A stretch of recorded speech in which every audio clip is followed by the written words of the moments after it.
Und sie haben zusätzlich nicht gelernt, ihre Emotionen zu regulieren. Was ist es denn wirklich? Sich abgrenzen, ja, absolut. Weil das ist ja gerade auch die Schwierigkeit, das Abgrenzen, das, woran eben viele auch kaputt gehen. Ich finde das interessant, das ist nur meine Theorie. Ich habe da, glaube ich, noch nicht zu gelesen. Aber ich kenne ganz viele hochsensible Menschen, die körpermäßig sehr dick sind. Und ich glaube, dass das eine Art ist, dass der Körper lernt, sich abzugrenzen, weil der Rest des Menschen es nicht schafft. Weil dadurch, dass wir dick werden, ist das ja auch wieder ein Schutz für uns selber. Verstehst du, was ich meine?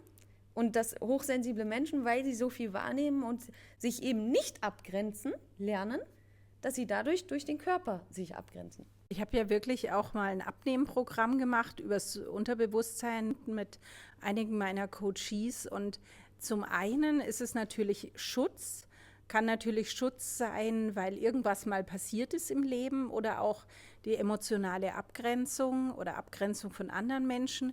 Es ist aber auch dieses nicht regulieren können der Emotionen oder das Ersetzen von Bedürfnissen oder Emotionen durch Essen, die das dann begünstigen können oder verursachen können.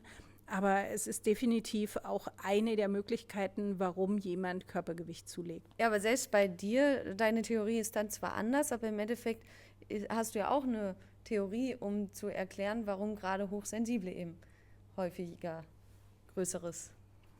Das ist nicht nur die Theorie, sondern ich habe das in der Praxis bewiesen, weil die Leute ja zu mir kamen und haben gesagt, hey, ich kriege das mit dem Kopf nicht gelöst, ich kann nicht einfach einen Schalter umlegen und beschließen, jetzt abzunehmen. Da habe ich eine Handbremse und da komme ich nicht hin. Und durch meine Arbeit erfahren wir ja die wahre Ursache für ein Thema, das wir dann entstressen. Und so ist es nicht nur eine Theorie. Und haben deine Coaches dann auch wirklich abgenommen? Das wäre interessant. Ja, die haben ordentlich abgenommen, teilweise bis über 20 Kilo. Wow, das finde ich echt cool. Also ich meine, du siehst ja, ich habe damit kein Problem, aber das finde ich sehr spannend. Gibt es sonst noch etwas, was du interessant findest? Ernsthaft?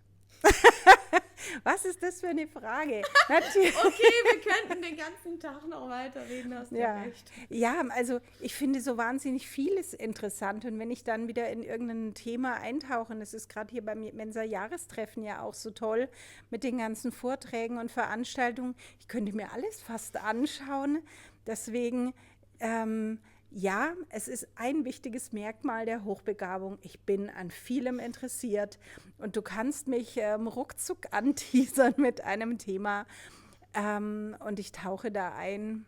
Gibt es Also, ein Thema, was dich überhaupt nicht interessiert? interessanterweise habe ich mich heute zum Thema Musik ausgetauscht und es gibt Musikstile wie Jazz, die sprechen mich persönlich nicht an. Und ich habe eine ganz tolle Klientin, die ich begleitet habe, die ist im Bereich der Quantenchemie unterwegs. Und da bin ich ehrlich gesagt raus, weil ich es einfach kognitiv, weil das so riesig ist, nicht erfassen kann. Gibt es irgendwas, woran du nicht interessiert bist? Oh, ich glaube, da gibt es ganz schön viel. Also ich meine zum Beispiel, mein Cousin ist Bauingenieur. Das wäre so ein Studiengang. Also ich habe Physik und Mathe studiert und bestimmt ist an Bauingenieur auch irgendwas Interessantes dran. Aber das wäre sowas, wo ich so null Interesse. Und Architektur ist schon, ich finde so vor allem so mittelalterlich Städte schön, aber eigentlich so dieses Thema Architektur zum Beispiel würde mich auch nicht wirklich reizen. Und das darf eben auch sein. Das darf sein, ja. Ich darf mich auch mal für etwas nicht interessieren und etwas nicht können vor allem.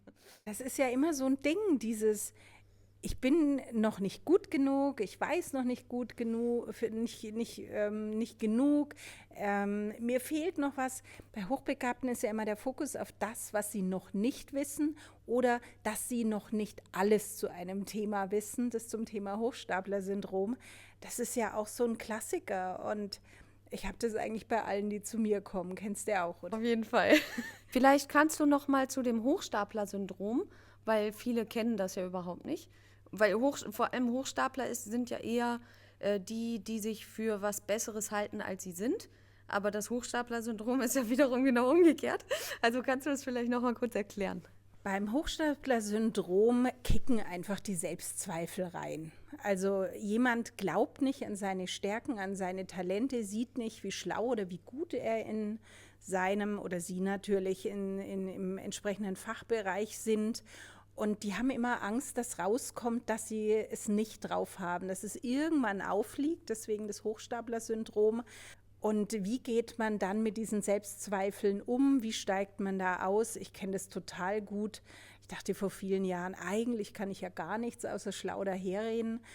Da kommen diese ganzen Erfolge, wenn man natürlich auf die Metaebene geht und kognitiv das dann mal wirklich rational betrachtet, die kommen nicht im Herzen an, weil die Selbstzweifel einfach lauter sind. Ja, vielen Dank.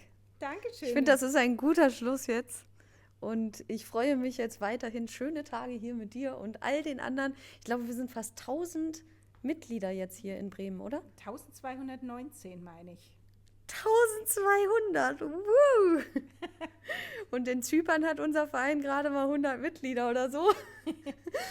1000, oh ja, insgesamt gibt es in dem Verein hier in Deutschland, ich habe gehört, der Mensa-Verein ist jetzt weltweit nach Amerika der größte. Und zwar mit mehr als 16.000 Mitarbeitern. Ja. Mitarbeitenden wollte ich schon sagen. Das sind alles mega. Mitarbeitende. Ja, das ist so, wie ich hatte ja mit Christian Dräger das Buch geschrieben und die Firma Dräger hat auch 16.000 Mitarbeitende weltweit. Und wir haben alleine schon in Deutschland 16.000 Mitarbeitende zum Verein. Eigentlich ist es ja auch ein Verein, ein gemeinnütziger Verein. Jeder Verein braucht ja Mitarbeiter. So, ja. Ohne geht ja gar nicht. Und wir sind ja auch ehrenamtlich immer wieder mal unterwegs. Genau, stimmt. Vielen Dank, dass du dabei warst. Ich sag dir auch danke. Schön, dass wir uns jetzt persönlich kennen. Finde ich auch sehr schön. Dankeschön.